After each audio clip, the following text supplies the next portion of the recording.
West ইন্ডিজের বিপক্ষে গতরাতে বাংলাদেশ নারী দল হেরেছে। সেই হারের প্রতিশোধ নিল বাংলাদেশ অনূর্ধ্ব-19 নারী ক্রিকেট দল। অনূর্ধ্ব-19 নারী টি-20 বিশ্বকাপের সুপার সিক্সে আজ কিছুক্ষণ আগে শেষ হওয়া ম্যাচে মুখোমুখি হয়েছিল বাংলাদেশ এবং West Indies women's under nineteen cricket team.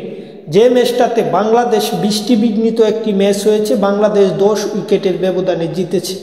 ম্যাচে ওয়েস্ট ইন্ডিজ প্রথমে ব্যাট করতে নামলে 13 ওভারে তেমন ভালো করতে পারেনি, 55 রান করে, এবং এই ছোট্ট লক্ষ্য তারা করতে নেমে বাংলাদেশ সুন্দর একটি জয় ছিনিয়ে নেয়।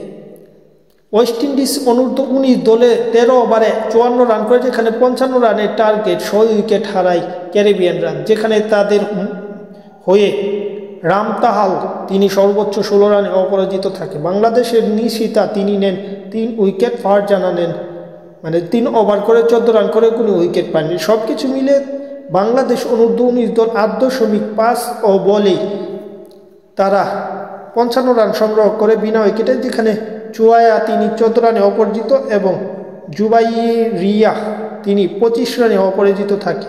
বাংলাদেশ অনূর্ধ্ব-19 দল 10 উইকেটের ব্যবধানে জয় পায় এবং দারুণ বোলিংয়ের মাধ্যমে ম্যান অব দ্য ম্যাচ হয় নিশিতা আক্তার নিশি। এবং ভারতের বিপক্ষে যদি না হারতো তাহলে বাংলাদেশ সেমিফাইনাল নিশ্চিত থাকতো।